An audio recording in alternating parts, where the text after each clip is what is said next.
39 days and a few more hours to the 22nd edition of the most glamorous football showcase on the planet, which is set to take place at the Persian Gulf of Qatar as they become the 18th country to host the rest of the world.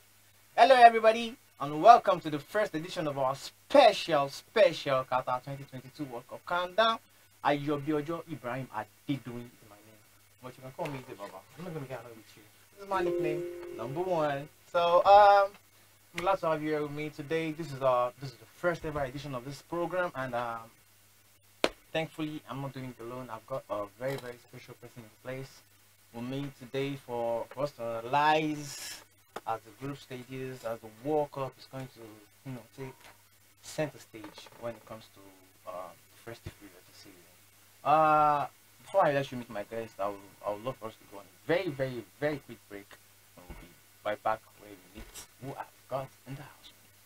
Be right there.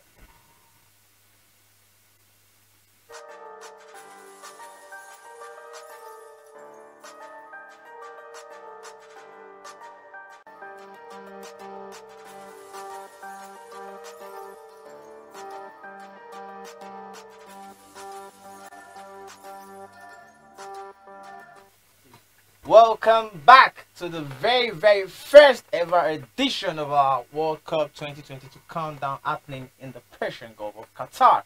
The first time ever it's going to be happening there, and this is the first time ever they're going to get the World Cup. So like I said earlier, before we went on our little break, I said I've got a very special guest, and I would like for you to meet our special guest. Yes, she is. Welcome to the show. Hello. My name is Omola Bakaraja. Thank you for having me. That was good to have you. How have you been? I'm well. I'm trying to think about the fact that Nigeria is not going to be at the World Cup, so I was also going to get to so I'm trying to get used to that. It's taking some getting used to. You think the World Cup, you're thinking the heavyweights in football, you're thinking the big boys, and Nigeria, of course, does qualify as a big boy on the African continent. So yeah.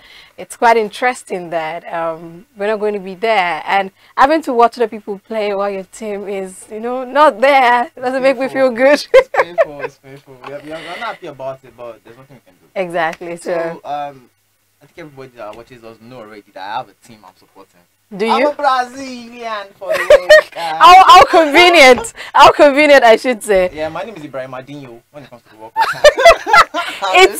Come on, no, you're Nigerian, bro. Okay, but when it comes to the World Cup, who are you rooting for? So I pitch my tent with a couple of teams, right? Clubs, as a case, countries. Yeah. Okay, club football is in my head. Let's see. France was definitely, Brazil also there, Germany also there. Why are you picking my Brazil? Excuse you. Did they normally used to expire? I can support everybody. So Brazil, Germany, France. Who else do I enjoy watching like that? Spain as well, but I'm not. Nah. Portugal also there. Argentina also. See, my day was to just play football. Yeah, apparently, I'm here for everybody. Yeah, we have quality teams for the World Cup. That is why it's hosted every 4 years. It takes place every 4 years, because we can't have the World Cup every 2 years. We can't. We hope we're not going to have that eventually, because some changes look like it's going to happen. So we're having multiple changes in the rules of football on a daily basis. And are you sure it's not daily? I don't want to think the daily is not going to be fine. It's going to be nice. So I'm glad to have you on me. Thank you so much. Let's what we do first. Let's talk about the stadium. Let's talk about Qatar itself hosting the World Cup. Having the World Cup happen in Qatar, like the far away Qatar, and Qatar. Also the fact that we're having the World Cup for the very first time away from the typical summer window. Yeah. Now having it November, December. It's, like you've been calling the festive World Cup. Yes, and yeah, it's very interesting. It's going to take some getting used to, the fact that we are having the World Cup in a period where club football usually would be on. So now we're going to be taking a break off of club football now to enjoy international football, and not just any kind of international football. We're talking about the Mundial. It's going to take some getting used to, and we have some big players who are not going to be there as well. So that's That's something. There is also the quality of the stadium, the stadia. We have to say. See, we have okay. Qatar has 8 stadiums to host this World Cup. 8, and the capital city of Qatar, Doha, they have 3 stadiums on their own to host it. So, and the lowest capacity is a 40,000 seater. And that's insane. Like it's just crazy. Have you seen the structure of the Lusail Stadium? That's the one that is going to be hosting the final. I stare at the architecture. We've been seeing clips. I mean, last year when it was on, 2 years ago, while the construction was on and all of that. I see clips and I'm like, this is a lot. Oh, I see photos and I would love to be in Qatar, but hey, we get to enjoy it from our screens anyway. So true. So there is the Lusail Stadium. There is the Ali Stadium. There is the one that's opening, Al Bayt Stadium. Al Bayt has 60,000 capacity.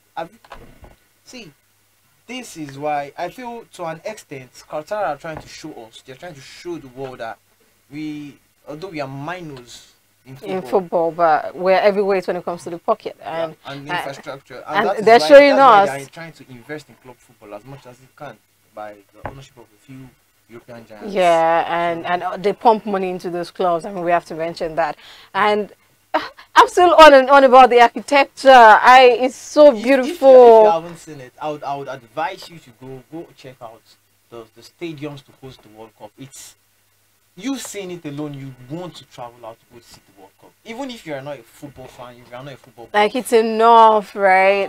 It's beautiful. It's way more than beautiful. I would love to be there. I would love to see it, but don't worry, we'll still enjoy from our screens if anyway. If things have gone right, we'll probably be seeing Nigeria versus Argentina. I mean, because we seem to love Argentina. FIFA seems to love the combination of the two of us. I don't know why. And these guys, they've done more than enough damage to us. Like, can we just let our people go? Damage, you know. I mean, you have a team with Messi, so I think at this point you expect that we get beat, but that's the thing about football. It gives you hope, even when you are supposed to be hopeless. So. I mean, we see Nigeria, Argentina, and the thing for me is that I can remember the last World Cup 2014 while we were there, 2018 beg your pardon, while we were there, and I mean, if you don't know, France won that one, but in our group we had Croatia, we had Argentina. I think we kind of knew that we're not going to beat Argentina. We knew, but we still had hope, right? You know, when Messi scored and you know, and Nigerians, the way some people did not celebrate, like some celebrated. The way some people celebrate, I'm like, bro, it's Nigeria. Come on, rep your country a bit now. Like, don't just throw us under the bus like that. But I mean, that's the beauty of this beautiful game, anyway. So regarding that Messi goal, some must tag it one of the perfect goals in football. It was so good. Was it the pass? Was it the sublime way he took it down before smashing it across? I know the thing. That goal, I'd already clapped before I realized that was against my team. I didn't shout goal, but I was just there's certain goals that you consider. You're like, wow, you did good, bro. It was that good. I mean, it's King Leo anyway, so. It's King Leo anyway, true. So let's go to the group stages. Let's start with Group A. Today's edition, we are focusing on Group A of the World Cup, Qatar 2022.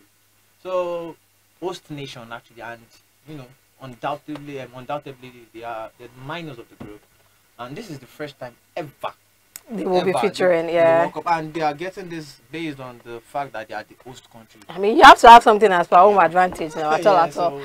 And it's going to be very, very interesting seeing them. I mean, I know that talking about stars, talking about the big names, they don't have it. But what they do have is that they've been building a team, they've been building a squad, they've been having all of your players. I mean, all of your players being home based. That gives them more room to actually know each other. Of course, I'm not saying they all play in one team, but you're playing at home. Chances of you playing against this other person quite often is there. You start to know this player, and they have done something really good by having one manager, like for 5 years. So that's Felix Sanchez. If you don't know, he's the manager of please go ahead. He's the manager of Qatar Football Club, and he's been in Qatar his whole life.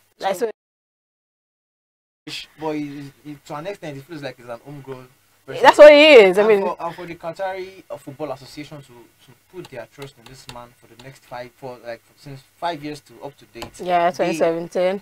This started when they realized that they were going to be the host of the World Cup, and they want a solid thing, a solid background for a template. Yeah, a template of how they would start to play onwards, and it has been telling in the way they have been achieving results, because prior to, after the what's called the World Cup announcement that you're going to be the host and everything, and the build-up started, Qatar's national team won the Arabian Cup for the first time ever with this group of players, and that tells you how much of a investment we should say, yeah, investment time, logic and planning is gone into this. I'm just saying this. If the Qatari Football Association decides like, okay, let's put league on hold for this particular period. Let's go all those 23 man squad, get them to camp 3-4 months before the World Cup. Those football clubs, they don't have anything to argue about, because each and every one of their players are home based, yeah. Qatar. So that gives them a ample time as much as they can to prepare or get their acts together, you know, understand, bond, all the things a football team typically needs, exactly. And they have more than enough. I've been talking about the deep pockets, as yes. We've been seeing with the quality of stadia they are boasting of. I mean, 8 stadias, and not just like Swegbe kind of, like we're talking world class. We're talking massive capacity, 80,000, 60,000, 40,000. And that's impressive, to say the very least. So having to see them in the World Cup for me is going to be quite interesting. Seeing their matchup, I'm looking forward to seeing it. I'm also, I mean, talking about say their captain, all right. What I mean, man has had enough outings, you know, yeah, wearing that shirt. 65 caps. You know, that's national team. That is the record. Just in case you don't know, as their captain, he plays for Al Sadd. His name is Hassan Al Aiders. Yeah, 21 years old. He's a forward, and he does the number 10 jersey. He's a player you should watch out. So I'm looking forward to seeing him. I mean, experience, yes. I can't say youth, but yeah, he's more than experienced. And we're talking about Al Sadd. Al Sadd are the bosses in Qatar. Right. Like they had, I mean, they having a club that boasted of having Xavi as their manager. Come on, they're not playing around now, are they? And they have the most representation in the Qatari football team. So more than enough players. So Akram Afif is one of them. He's 25 years old. He's a forward. His goal tally for the Qatari national team is very impressive. He's looking like he's the one going to beat Mansour Mukhtar's record, and he's looking good. And he's just 25. He has more than enough. What's it called now? Room yeah. to break that record. And I'm looking forward to seeing Qatar play. And they are also called the Maroons, is their nickname. So it's exciting. I don't think that they will be able to punch the big boys they have in their group, but it is football. I'm here for it. I'm here for it, absolutely. But just like the way South Korea shocked everybody at the 12 World Cup, they go to the quarterfinals. And Russia, I mean, we still have what's it called, fresh in our memory. I did not see Russia punching above their weight like that. Who was in the final with France? So do we see that coming? We didn't. So we looking at it, we thought the heavyweights, we have more than enough heavyweights, European heavyweights, South American heavyweights, African heavyweights. We've not eaten like that, but still, just saying. So now, for me, the 2018 World Cup, for me, if off the top of my head, looking at the crop of players on paper, I kind of figured, okay, Brazil should get somewhere. Yeah. I figured France should get somewhere. I thought Germany as well, world power. I thought Spain, okay, yeah, like let's see them. But Croatia, they were the dark horses, and they came good. Perfect analogy of it. And are we going to see that with Qatar to this World Cup? They take on Ecuador first, so. They have Ecuador in the group stage. They have Senegal and the Netherlands. Where I feel like the projected possible finish, I feel they can. You get most in that group? Probably 4th or 3rd. But I'm not octopus sport. I'm not octopus Ibrahim. Ibrahimo. Ibrahimino. Ibrahim My bad, my Come bad. on, man. Brazil. I hope your boys will disappoint you though. So I'm just saying, the Samba boys. I hope they don't disappoint. We're still sticking with Group A. I'm just saying we'll get to Brazil later, but let's just stick with. When we get to Brazil, I'm coming my fool right now. Oh, it's good to see. So, moving on from the host nation, let's go to the other team in the group, Ecuador. Ecuador. This is their fourth appearance at the World Cup, and you know the La Tri as they're nicknamed. So they've had quite the representation at the least for the North Americans, for the South Americans, and this is their fourth appearance. Their best outing has been was in 2006 World Cup, where they got to the round of 16. Do you see them getting any further? It's going to be quite the ask for me. Looking at that group. Do you see them living at the group first? No. I would think that based off of form, based off of crop of players, based off of achievements, based off of momentum, I see Netherlands and Senegal topping that group comfortably. But it's football. So I mean, it can crack anyway. But the guys I'm expecting to boss that group A, I feel like Netherlands should be topping that. I feel like the Senegalese side should take second. Now, Ecuador and Qatar, they might find out who's going to take the third and fourth place. But I don't see... Ecuador I'm not seeing it happen, but it's football.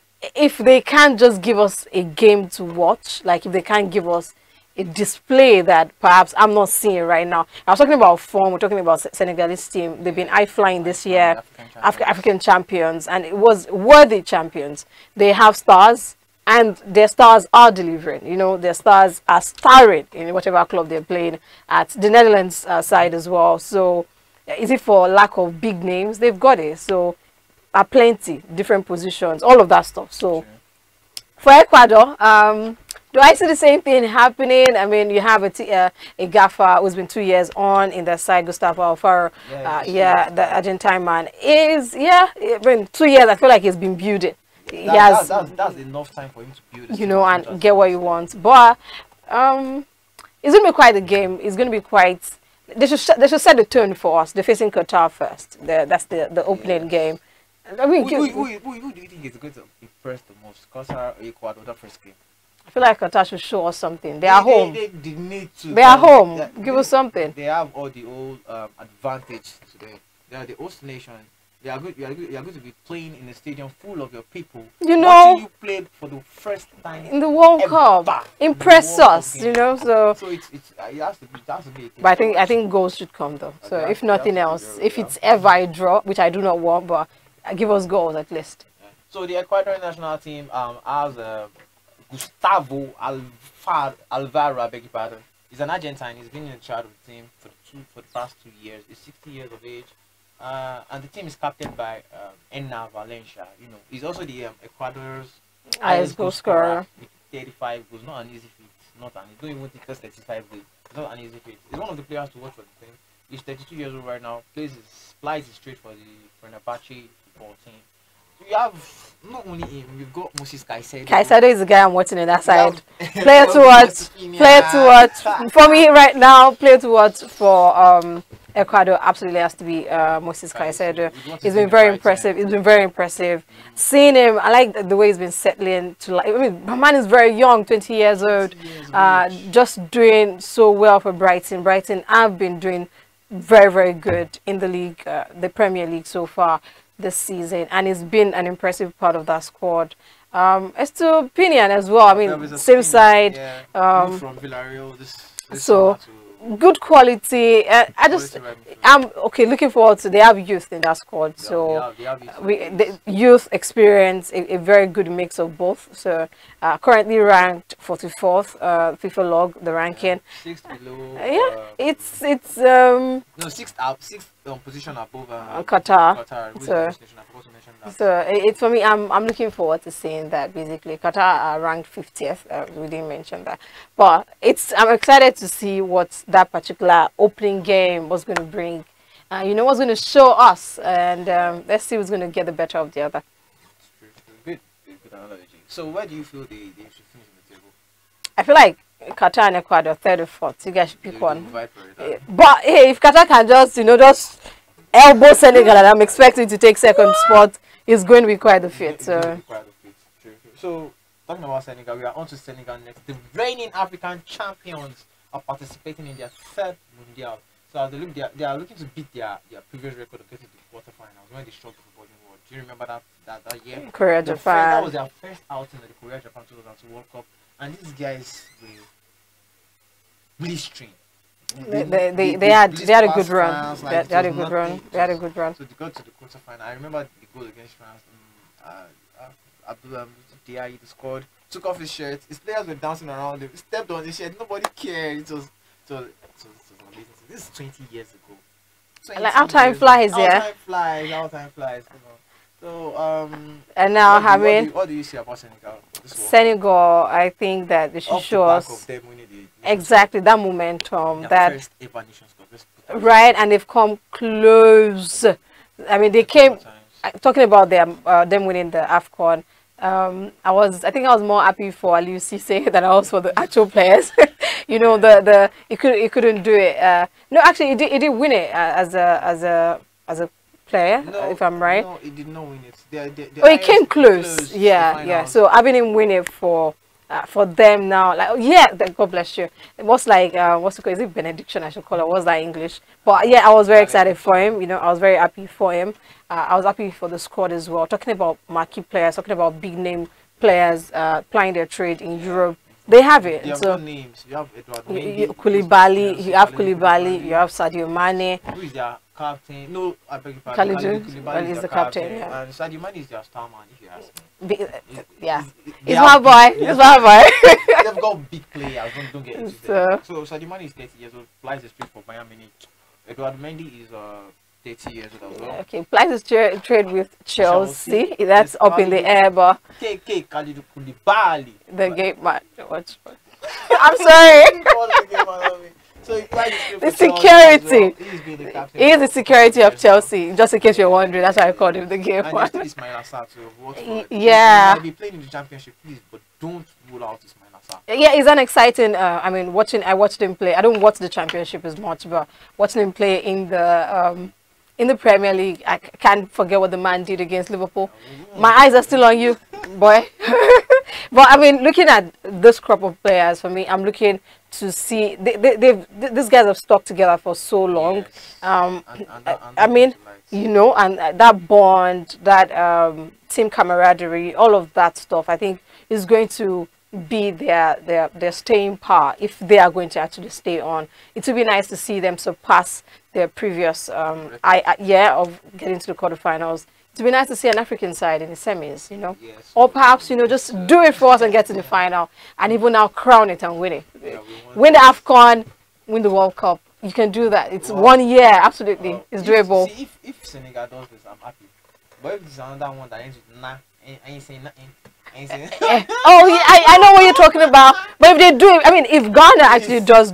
Who said Ghana here? You said nah. What's that African country ends with nah that is going to the World Cup? But if Ghana actually do it, it shows something. Yeah, it shows one. And it's nice. It's nice. I mean, if Nigeria is not going, is that we're going to win anyway, were we? We're not going to win. So if Ghana they did not take our place, they showed that they did like this, you know, and pushed us out and got there. They got there, and if they actually do win the World Cup, which I think is a wish that is okay. Wishes were horses, yeah. It could happen. Wishes were horses. This one not fly. This one will not ride. I mean, see, I'm all for it. If the Black Stars do it, if the Teranga Lions do it, having an African side do it, bro, I'm going to celebrate them. We've always been doing the Niger Jollof and Ghanaian Jollof. We will leave Jollof matter. We leave everything and face football. Ghana, we did your back. And if you guys are playing against Brazil, would you support Ghana? The best, the projected possible finish finish I've given them is the second position in the league. I agree, 100. So after they qualify from the group stage, what do you feel, where do you feel they can get to? Don't give me the wishes and hopes. Give me your assessment on how you think they can get Finals. See, if you believe it, I normally do my aspire to Maguire a lot. Yeah, because if you believe it, you can achieve it. Okay. But I think that getting to the quarterfinals would be a very good run for them. If they get to the quarterfinals, it's a good run. It's a very good run for them. If they get to the semis, bro, that's no mean feat. So, but quarterfinals, I think, going by the crop of players they have. But I mean, we know that the Mundial is not a. They don't normally used to do two aside in this place. Yeah. But I think quarterfinals, sure. I think, yeah. Not bad. Because they have Aliusise in charge of the team and he's been there for 7 years. Solidity, that golden generation of the Senegalese players that got to the quarterfinals of the 2002 Korea Japan. CC as well, yeah. It was part. Like, the art of that side. So he understands how it feels now, leading this team to the World Cup, and it's good because 4 years ago they failed to qualify, right? And he was the manager there. They stuck with him, believed in it, and now they're there. They are just not there. They won the Nations Cup, African champions, so yeah, coming into the World Cup, and they are coming in with their golden generation at the peak of their powers. I think I want to go with you on the fact that I see them finishing at the most or at the least quarterfinal place. If they do not go to the quarterfinal place, to me it will feel like they underachieved. To an extent. So I expect them to, fly the African flag. We don't have one collective flag, I know, but just let's it's be very, very exciting to see an African side, fly and soar in the Mundial. Very, very nice. And they are ranked 18th in the FIFA ranking, so which is not top 20. Is it easy? It's not easy. Our Nigeria team, okay, so, away from that. Away from that, let's talk about the last team in Group A, the Giants. Last but surely not the least. The group favorite and the most experienced one amongst them are hoping they can do better at the Mundial this year after failing to qualify for the last edition in Russia. So we have out of the 4 teams in Group A, we have 3 of them not. They weren't present last time out, yeah. Not bad. And they have the experienced Louis van Gaal, who is having his third stint with the national team.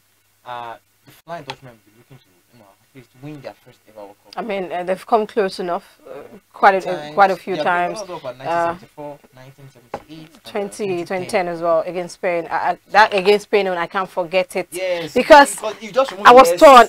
It was left in pain. Ouch! Bars. I saw that. I saw what you did there. So against Spain, I mean, you had Van Persie, pick of his pass, having a fabulous run. Career. Man was soaring. I was torn because that particular year. So more like I had 2 teams in the final. I was here watching Spain. I was here watching Netherlands, and I was but Spain, they did it deservedly, absolutely. So I knew that anybody that won it, it was deserved because the game went into extra time. Yeah. And the man with the rubber waist, as it's been called, Andres Iniesta. Came with 116th minute. If you there's pain and there's pain. There are levels to this pain. They just removed the S and left Netherlands in pain. So I think that's okay. I know the old guns have retired and they've gone, but now this crop as well. Yeah. Arguably, you have to call them the golden generation. No, but Netherlands are always having golden generation, as a matter of fact. This is like third golden generation, really. So, the first 2 golden generation didn't achieve the World Cup. They only got to the Europeans. They only got to the Europeans. So this particular one right now, they will fancy their chances. But am I seeing them win the World Cup? I'm not. I'm not even seeing. Okay. So talking about the Netherlands, talking about their strength, talking about their big name players, they do have. They have them for days. Their captain, their talismanic Rolls Royce defender captain. He's not been having a fantastic season, but does not class is permanent. Yeah, it does not transcend to when he's with the national team. When he's with the national team, he's a different beast on his own. If you don't know what I'm talking about, I'm talking about Virgil van Dijk, the 31-year-old Liverpool defender. He's the captain of the Netherlands national team, and he's going to try and lead his team. At least, let's see if he can win our first ever Mundial. We have been trying. We have been calling us the golden generation. we got to the final of the UEFA Nations League. We are in the next finals of the same Nations League. That is progress, to say the least. You know, absolutely. And then the World Cup, which they failed to qualify for 4 years Yeah, ago. so it's progress, right? Progress. So let's see what they can do. Talking about players to watch, I'm most definitely going to have my eyes on Van Dijk, most definitely. The pair as well. Oh, Memphis. Even though Memphis Depay, looking at his, I mean, he is with Barca. He's not the star man. Talking about up front in his position as a striker. We've got big man Lewy there. But still, he's been showing that when it comes on, I still have it. Yeah, so he's just 28. You know, for some reason, he's been around for so long, like, but I expect him to be older. You know, so I'm looking at Memphis Depay as well. It always comes good for the national team. Young stars that I'm looking out for, most definitely. I have Gakpo. He plays for PSV. PSV, was it in the Europa League? I was checking out a couple of their highlights. I couldn't see the full game, but. And I was like, sorry, do you see that player at 23 again? Yes. Like, are you sure? Like, he's played such maturity, such presence, such confidence. He's PSV's captain. At 23, that's massive. We are going to say PSV's crop. They are young, but at the end of the day, he's 23. It's not only him that actually struck me as like being 23 and being as matured as that. Have you seen Matthias de Ligt play? You know, when he was at Ajax, you know, I can't forget Ajax's run, that impressive run that to was ended by Lucas. Okay, the Moraman. Okay, but like that year, that was 1920, 18-19 season. 2019, I like, sorry, excuse you, like this guy, the actual age he says he is, such composure. He wasn't the captain of the side at the time. I mean, you have you had Tadic in the squad, but it showed the presence of the Ajax boys, regardless of their ages, because we were all quite young. You had in Blind, just a few players were actually older than the crop, you know. One of these players, right? And I was just so impressed with how much of a force, how much of a wall, you know, to deal with, to battle with De Ligt was for Ajax, and same now for Bayern Munich. So I'm very impressed, and most definitely I'm looking out for him in the World Cup. I'm looking out for him, you know. How much of a good game or good games he does have would massively help his team, you know, just be that wall, that shield that we know you to be, and all. De Jong as well, man is having the time of his life. The time of my life for Barca. After the field transfer to Manchester United. Was he failed? Man didn't want to go though. He felt like I am needed here more than I'm going to be needed. Like he wanted to stay. He believed in what Xavi was doing. And we are seeing the results right now. He's doing impeccable well for them. I believe we can't say his spot in that starting lineup is cemented. It's cemented. You can't take it away from him. So you were just talking about the defensive solidity of Matthias de Ligt, and prior to that was Virgil van Dijk. Don't forget to add Jurrien Timber. My bad. I'm so sorry. The crop of players Netherlands are right now is to an extent I can't call it the golden generation. I should be calling it like the diamond generation of them, because it's usually perfect. They have perfect players in every. Is it Dumfries? Absolutely. Playing history with Inter Milan. We've got them for days, and I feel like they should be undoubtedly the first. There's the Bergwijn, the Bergwijn, the Berg. The guys that are. I almost forgot about Steven Bergwijn. My part, because that dude can. He's like Memphis 2.0. He and Memphis, they play at the exact same style of football, and you are now in the same national team. Come on. So if this one is failing to impress, Louis van Gaal, just pick up the slack and, you know, just come and show us what you're made of and all that. And the Flying Dutchman are being coached by Louis van Gaal. Just in case I forgot to tell you, this is his third stint at the national at the helms of affairs, and as the head coach for of all the coaches in Group A, is the oldest. I can't say, is the eldest. He's 71 years old. Wait, he's oldest now. That shows the amount of experience, the wealth of experience. Over the years. I mean, we can't forget his stints at Manchester United. Can't we? First manager to get them something. No, first manager to get them something after Ferguson left. So it is what it is. Like you said after the season. I didn't come empty-handed. I didn't leave empty-handed. I have trophies. So I'm looking forward to seeing them. They are talking about how much of a force they are perennial. They come to the World Cup perennially about the last time. So Yeah. we expect them to always come good This is their and come. 11th appearance in the World Cup. It's easy. You do your two fingers and then you add extra one. Yeah, That's no. massive. It's massive And because you said Ecuador have been to the World Cup 4 times, Senegal 3 times, yeah, Qatar first time 7. So it's still not enough. It did not reach that should, just one club, one country's own. So that shows the amount of experience these Netherlands teams have in this competition. Although you say some of the players, like 80% of the players they have right now, were not at the last World Cup. So I mean, some of they them weren't are the there. first So World Cup experience for them. But they are being tutored by a these pro, guys. I mean, So seen it all, done it all, and well, unfortunately, he hasn't won it all because he's here to win the World Cup. But if he does do it, I mean, I feel like that was the my next Netherlands, question for you. they've been knocking on the door. After the group stage, where do you feel they can get to? I want to see them in the finals. I think that is going to be a stretch, mind I you. was looking for But semi-finals. I expect to see them in the final. I feel like, I mean, how many more times you need to taste the final before you win it? I mean, what, like, semi-final, I think I expect more. I understand that they have more than enough competition across board, across the other groups, quality. We're talking about the heavyweights, but Netherlands also will find themselves there. We're talking about top 10 teams in the world. They're there. They are there, currently ranked 8th. There's a reason why they're in that place. So And they were just first, like, 2 years, some months a few ago. months back. So They were top. I'm looking forward to seeing them. You know, amaze me. Perhaps even win it. You know. Hopefully they get to do that.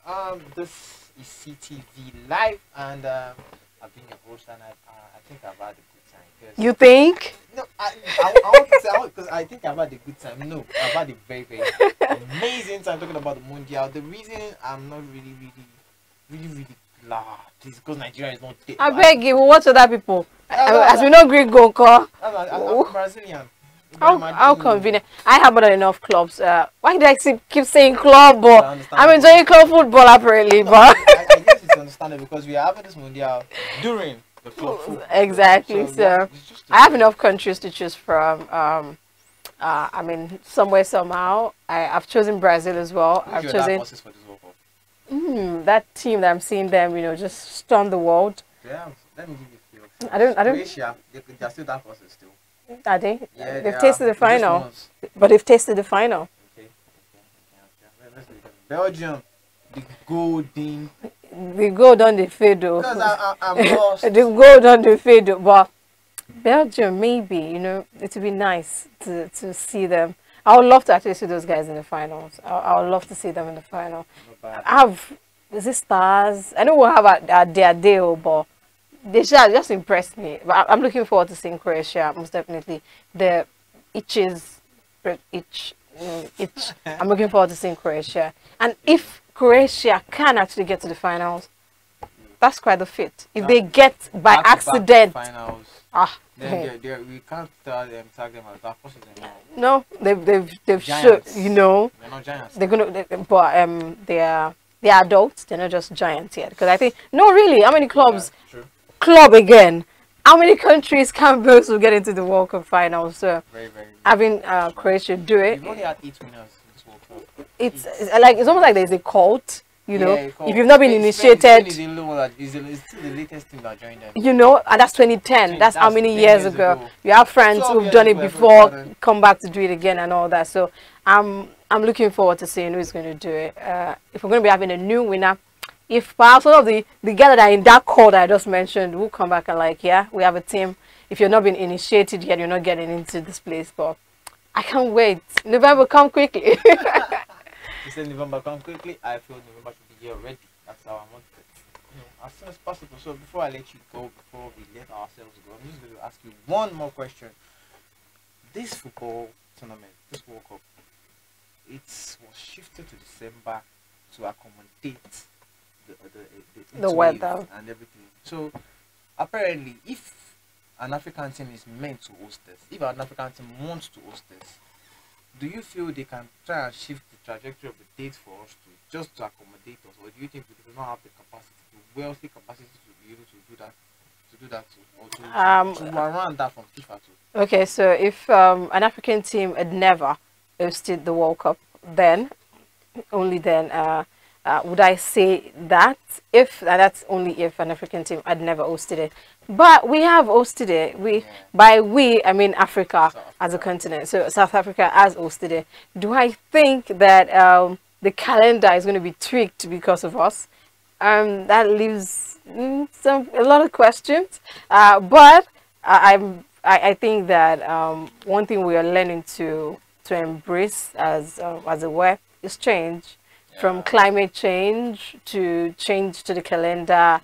So a lot of things can happen. I mean, countries where, say the European countries, for example, who are, you kind of expect them to, you know, to get the bidding to actually be the one to host the next edition or something.